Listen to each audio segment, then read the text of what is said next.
श्री राधे। बोलिए श्री गणेश जी महाराज की जय जयकार हो। बोलिए श्री सरस्वती मैया की जय जयकार हो। बोलिए श्री गिरजापति शंकर भगवान की जय जयकार हो। बोलिए श्री सतगुरुदेव भगवान की जय जयकार हो। समस्त मानस प्रेमी और समस्त कथा के श्रवण करने वाले भक्तजनों को श्री सीताराम जी।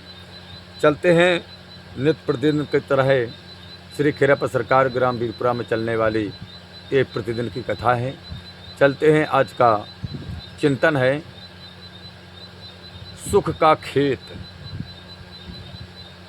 सुख का खेत और सुख का स्रोत, ये चिंतन।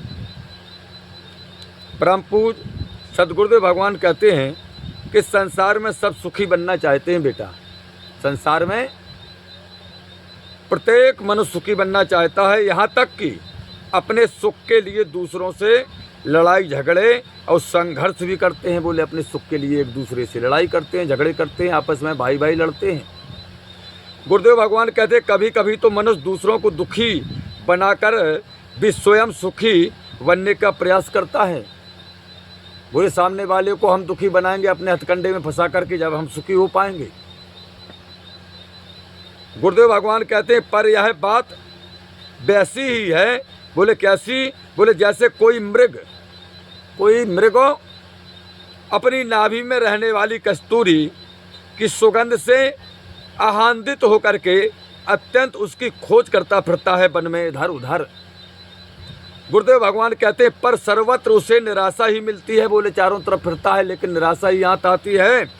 उसे यह मालूम नहीं है हिरन को, मृग को, कि जिस कस्तूरी की वह खोज अन्यत्र कर रहा है वह उसी की नाभि में तो है। बोले इधर उधर भटक रहा है, उसे ये मालूम नहीं कि जिस कस्तूरी के लिए मैं भटक रहा हूँ वह हमारी नाभि में ही है। गुरुदेव भगवान कहते हैं कि जिस सुख की अपेक्षा वह दूसरों से करता है वह सुख उस व्यक्ति के कर्तव्य में ही समाहित है। उसके कर्तव्य में समाहित हुआ सुख। गुरुदेव भगवान कहते हैं बेटा हम अपने कार्यों द्वारा ही सुखी दुखी होते हैं। हर मनुष्य अपने कार्यों के द्वारा ही सुखी दुखी होता है। गुरुदेव भगवान कहते हैं कि अपने शास्त्रों में सुख प्राप्त करने की एक प्रक्रिया है। बोले अपने शास्त्रों में गुरुदेव भगवान कहते हैं कि बेटा एक प्रक्रिया है। बोले किसकी? बोले सुख प्राप्त करने की। जिसको सुख प्राप्त करना हो तो गुरुदेव भगवान कहते हैं कि अपने शास्त्रों में एक प्रक्रिया है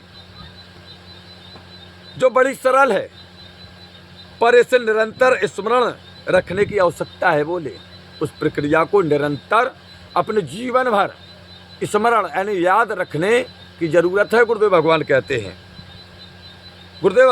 हैं बेटा यह एक सुदृढ़ सिद्धांत है। बोले यह एक सुदृढ़ सिद्धांत है कि हम जो वस्तु दूसरे को प्रदान करेंगे। गुरुदेव भगवान कहते हैं कि एक सिद्धांत है कि हम कोई वस्तु जब दूसरे को प्रदान करेंगे वही वस्तु हमें भी प्राप्त होगी। बोलिए ये सिद्धांत है। बोले गुरुदेव भगवान कहते हैं कि मान लो बेटा कि दर्पण में यानी शीशे में कोई प्रतिबिंब है। यदि हम उसे सजाना चाहते हैं प्रतिबिंब को, तो उसे सजाने के लिए दर्पण के सामने जो बिंब है, जो शीशा के सामने बैठा है चित्र या मनुष्य, उसे सजाना पड़ेगा। बिंब के गले में माला डाली जाएगी।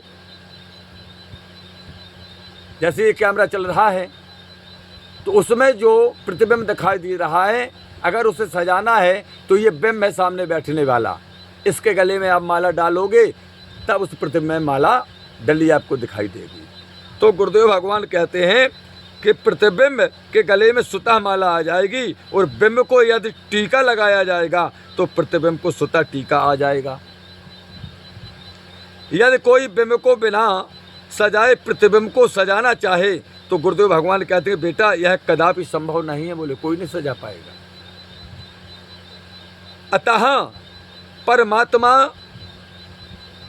कि बिंब और जीवात्मा को प्रतिबिंब माना गया है। यहाँ पर परमात्मा को बिंब और जीवात्मा को प्रतिबिंब माना गया है। गुरुदेव भगवान कहते हैं बेटा, जो वस्तु हम परमात्मा को प्रदान करेंगे वह जीवात्मा को स्वतः प्राप्त हो जाएगी। बोले कोई करना ही नहीं पड़ेगा।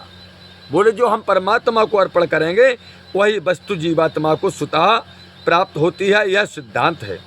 गुरुदेव भगवान कहते हैं कि अतः जो सुख चाहता है, जो मनुष्य सुख चाहता है तो उसे दूसरों को भगवत स्वरूप मानकर सुख देना चाहिए। जब सुख मिलेगा, हम बाबा जी का सम्मान करेंगे। अगर हम अपना मान चाहते हैं कि हमें समाज में मान मिले या बाबा जी मान दें, तो हम बाबा जी को जब सम्मान देंगे, बाबा जी तब हमें मान जरूर देंगे। जो दूसरों को दुख देता है, गुरुदेव भगवान कहते हैं उससे स्वयं दुखी होना पड़ता है जीवन में। जो दूसरों को दुख देता है, गुरुदेव भगवान कहते हैं कि उसे जीवन में स्वयं दुखी होना पड़ता है। इसलिए अपने शास्त्रों में कहा है, गुरुदेव भगवान कहते हैं कि बेटा इसलिए सनातन शास्त्रों में कहा है कि सर्वभूत हिते रताः, सर्वभूत हिते रताः। मनुष्य अपना कल्याण चाहता है, उसे सभी प्राणियों के हित में रत रहना चाहिए, तब कल्याण होगा। अर्थात निरंतर अपने मन, वचन और धर्म इन तीनों से दूसरे के हित में संलग्न रहना चाहिए, तब कल्याण होगा। गुरुदेव भगवान कहते बेटा मन, वचन, कर्म का तात्पर्य यह है, अर्थ यह है कि मन से किसी का अशुभ चिंतन न किया जाए। बोले अपने मन से किसी का अशुभ चिंतन नहीं कि दिनेश बाबा को ऐसा बुरा हो जाए या फलाने का ऐसा बुरा हो जाए। ऐनी के कहने का तात्पर्य गुरुदेव भगवान कहते, कल बताया था उन्होंने अपने प्रवचन में, कि किसी निंदित व्यक्ति का भी चिंतन नहीं करना चाहिए, यानी उसका साथ छोड़ देना चाहिए। जो समाज के लिए निंदित व्यक्ति है, गलत काम करता है। तो गुरुदेव भगवान कहते हैं मन, वचन, कर्म का तात्पर्य है कि मन से किसी का अशुभ चिंतन न किया जाए और आपके द्वारा दूसरों को लाभ कैसे हो सकता है। साथ ही सबके प्रति अंतःकरण में द्वेष और असूया से रहित सद्भावना बनी रहे तुम्हारी, दूसरों के प्रति सद्भावना रहे। यही मन से दूसरों के हित में संलग्न रहना है। बोले गुरुदेव भगवान कहते हैं बेटा इसी प्रकार वाणी के द्वारा भी दूसरों को प्रिय लगने वाले मधुर बोले जाएं वचन। हमें अपने वाणी से ऐसे वचन बोलना चाहिए जो दूसरों को अच्छे लगें। गुरुदेव भगवान कहते हैं जिन्हें सुनकर के श्रोता प्रसन्न हो जाए, सामने वाला सुनने वाला प्रसन्न हो जाए और आनंदित हो उठे। गुरुदेव भगवान कहते हैं पर ये मधुर वचन भी दूसरे के लिए हितकर होने चाहिए। ऐसे वचन मधुर भी हों जो दूसरे के हितकर हों जीवन में।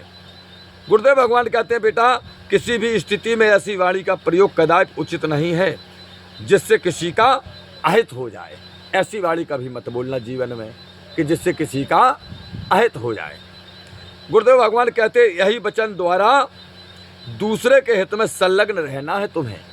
गुरुदेव भगवान कहते हैं मन और वाणी के साथ साथ हमारी क्रियाएं भी ऐसी होनी चाहिए जिनसे दूसरों को लाभ पहुँचे। हमारी क्रियाओं से सबका हित करने वाली क्रिया वस्तुतः परमपिता प्रभु की साक्षात पूजा ही है। बोले तुम्हारी पूजा करने से सबका हित होगा।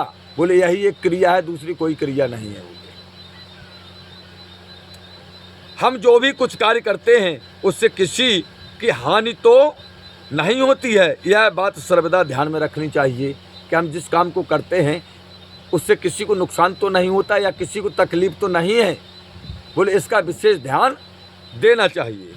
गुरुदेव भगवान कहते हैं कुछ लोग स्वभाव से ही मन में दूसरों को यानी दूसरे का हद सोचते हैं। बोले कुछ लोग ऐसे होते हैं समाज में कि वे मन ही मन दूसरे का हद सोचते हैं, उसकी तरक्की को देख करके, उसकी योग्यता को देख करके उसका अहित सोचते हैं। तो गुरुदेव भगवान कहते हैं वे वाणी से मधुर वचन बोलते हैं, काम ऐसा करते हैं जिससे दूसरों की हानि हो। बोले मिठमोला है, बोले उनकी बात को हर कोई समझ नहीं पाता। बोले ऐसी वाणी बोलेंगे लेकिन काम वाणी के अनुरूप करेंगे। बोले कुछ लोग समाज में ऐसे भी हैं। गुरुदेव भगवान कहते हैं जिससे दूसरों की हानि होती है। इस प्रकार वे कपट का आश्रय ग्रहण करते हुए दूसरों के सुख पर आघात करने की चेष्टा करते हैं। बोले कपट रूप बनाते हैं बोले, और दूसरे के सुख पर बोले आघात करते हैं। यद्यपि सुख और दुख, गुरुदेव भगवान कहते हैं कि यद्यपि सुख और दुख अपने प्रारब्ध से ही किसी को मिलते हैं। बोले किसी के देने से न सुख मिलता है और न किसी के दुख पहुंचाने से दुख मिलता है। गुरुदेव भगवान कहते हैं सुख दुख तो अपने प्रारब्ध के कर्म से मिलता है, परंतु यदि हमारी चेष्टाओं से किसी के सुख पर तनिक भी व्याघात होता है तो वस्तुतः हम अपने को सुख कर व्याघात करते हैं, जिसका पता हमें तत्काल नहीं लग पाता कि हमने दूसरे के सुख में आघात किया है। एक दिन वो हमारे भी सुख में आघात होगा। बोले लेकिन तत्काल इसका पता नहीं लगता। बोले कब लगता? बोले सबको सुख प्रदान करने से ही हम सुखी होंगे और दूसरों को दुख देने से हमें भी दुख होना पड़ेगा। गुरुदेव भगवान कहते हैं यह एक सर्वमान्य सिद्धांत है। बोले सबका माना हुआ सिद्धांत है कि सुख दीने सुख होता है और दुख दीने दुख होए। गुरुदेव भगवान कहते हैं कि अतः अपना कल्याण चाहने वाले और सुख चाहने वाले के लिए यह आवश्यक है।